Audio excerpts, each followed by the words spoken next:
Hey everybody, my name is Wyatt and I'm Ferda Tunes, and today we got a brand new episode of Diving In where I go headfirst into an artist's discography, analyzing my thought process from album to album, and this is a bit of a continuation, if you will. We know Alice Glass from her phenomenal work with Crystal Castles, who we just finished diving into. You can check out all 4 of those videos, all in the description. But it seems our Toronto queen is blossoming further. She released her debut EP in 2017, which we'll be talking about in this video, and more recently her debut album, which we'll be covering in the next. I talked a bit extensively about the awful situation between her and He Who Shall Not Be Praised in the first episode of the Crystal Castles Diving In. I just didn't want it to be the main focus of this series, but obviously Alice's solo music seems to be a little bit centered around that. Not surprised at all. I just wanted to say this before we get into it. This was a hard one for me to speak about, as I don't really feel I have much of a place to really speak on these issues. I never ever wanted to seem like I'm minimizing anyone's experiences or diminishing anyone's trauma in any way, shape, or form. It's just sort of impossible to ignore these topics when talking about this music in particular. I'm sure you all understand, and I hope you feel the same way I do about this entire situation.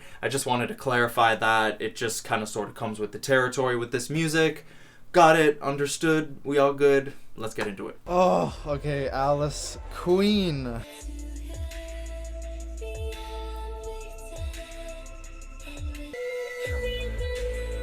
Whoa. I didn't have too many hopes or expectations for this EP. Really, I just had no idea what to expect, except I could make a safe assumption that I was gonna get some intense, dark electronic music. What threw me for a loop and a half was the very electro-pop feel. The huge EDM build-up and progression and drop of the first song was something I did not anticipate whatsoever. I think it works very well to bring urgency to the first song and the project as a whole, and it really works with itself to just paint a glorious picture. It's the best intro I could have possibly asked for with this sound. Yo, like...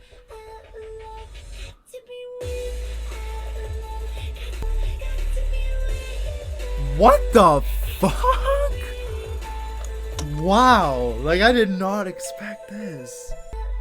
This is sick though, like...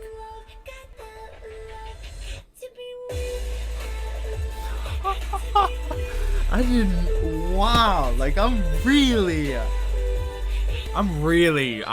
fucking with this. Like I love this type of shit.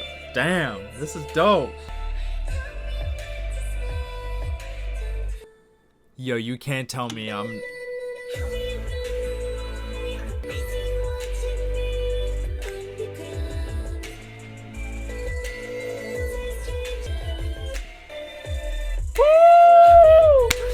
Yo! I also started noticing around here that her vocal inflections remind me a little bit of Grimes, most notably her latest album Misanthropocene, which I've also done a diving in for her whole discography, so go check that out if you want. There's also some synth nods that I noticed just reminded me a little bit of Visions. Maybe I'm tripping, but that's just what I hear, not implying anything, just reminded me a bit of how much I love that sound to begin with. Would it be wrong to say this kind of has like a lot of Grimes elements? Vocally a little bit? Like I don't know, that's the vibe I'm getting. Yo, this sounds like what Grimes is trying to do now. Like her recent singles, like this sounds like the best new, Jesus. Maybe I'm tripping, but fucking hell, I'm really enjoyed that. That was awesome. Forgiveness dives deeper into heavier territory. Subject matter wise, she seems to be really starting to get into her head and talk about her feelings. The melody and beat on here though is even more immediate and just causes like violent dancing on my end.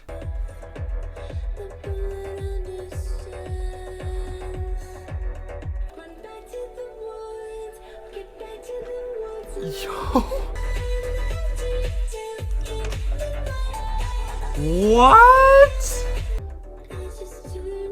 Is this... Oh my god. This is like... Is this about to be like a... Oh my god. This is blowing me away so far. This is fucking fire! Like, oh my god. Yo, Flex, drop a Flex. This is fucking fire so far. She takes the hefty subject matter to unfathomable dimensions on natural selection.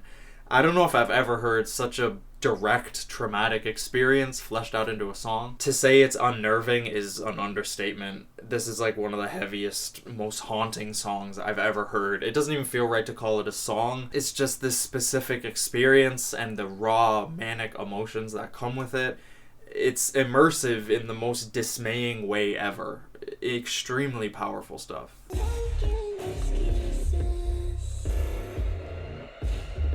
Uh-oh.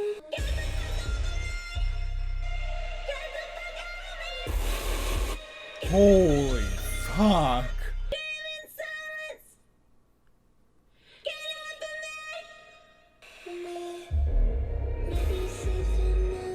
Holy fuck, yo. Like, oh. Now, White Lies is maybe my least favorite here if I had to pick. I love the beat and everything. I love the balance between like serene banger and manic episode. It's like going through the motions in the head of a troubled person, listening to the voices and letting them bring you up and tear you down simultaneously.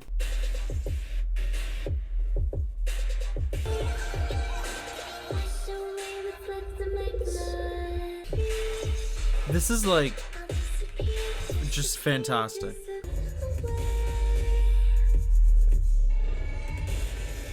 Oh my god, eh? Fuck yeah. The beat on Blood Oath is just killer. It takes me back to that like rave in an abandoned warehouse feel that I got from a lot of the band's songs, but this is just so much more isolated and cold. What? Oh my god, man. This is...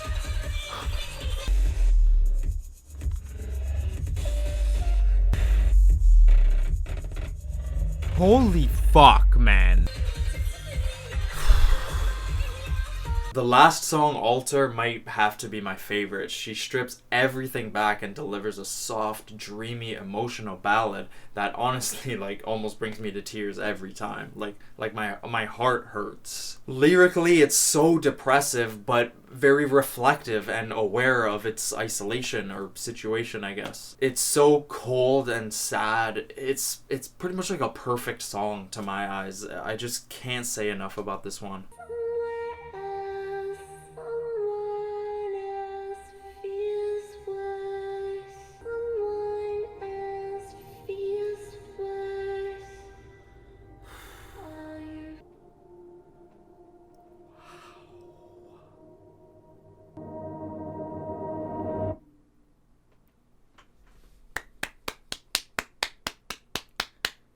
Dude, holy shit. Like, so fucking good. Oh my god. Wow. It's insane how heavy of an impression this EP leaves in just 20 minutes. It feels like we've gone through days in the life of Alice with each song. All 6 of them just pulling you into various moods and traumatic episodes that are just so hectic and intimidating to just listen to. I fortunately don't have much to relate to these songs, but Alice does such a great job at tearing you down and just kind of showing you a very small glimpse of what this type of pain can feel like and what it can do to a person. It's daunting and dismaying. It's terrifying. It's depressing and frustrating to think about, especially just as I was really digesting these songs and the lyric themes throughout. It's just really... I'm very happy for Alice that it seems she can kind of take her brooding, awful experiences and trauma and turn it into something that has hopefully helped a lot of people who have gone through similar situations. You know, my heart and prayers go out to anyone and everyone that is in any sort of remotely near this situation. It's It's just fucking terrible. I cannot wait to talk about her debut album. I am so excited for the next episode, as this EP just floored me in more ways than I could have imagined. It seems she's just thriving, pushing her solo career in a whole new direction that I am just so happy about and beyond excited to see where she goes next. Go ahead, stream that new album because, man, it's good. I'm not gonna, I just spoiled a little bit of how I feel, You'll see in the next episode. I'm gonna flesh it out, but yeah, I am happy with that album, y'all. Go stream it. Go stream Alice Glass. Check out the EP if you haven't. Check out all the Crystal Castles videos if you want. They'll all be in the description. That was a very immensely long and interesting ride for me. And I think the last video, especially on the last album, was I kind of went in on, whatever. Y'all, let me know what you think of the videos. Subscribe if you want to stay tuned. Join the Discord if you want to talk to some really cool people about some really cool music. Follow me on Instagram and Twitter and all that good stuff. Much love, and we'll see you soon. Stream Alice Glass, motherfuckers.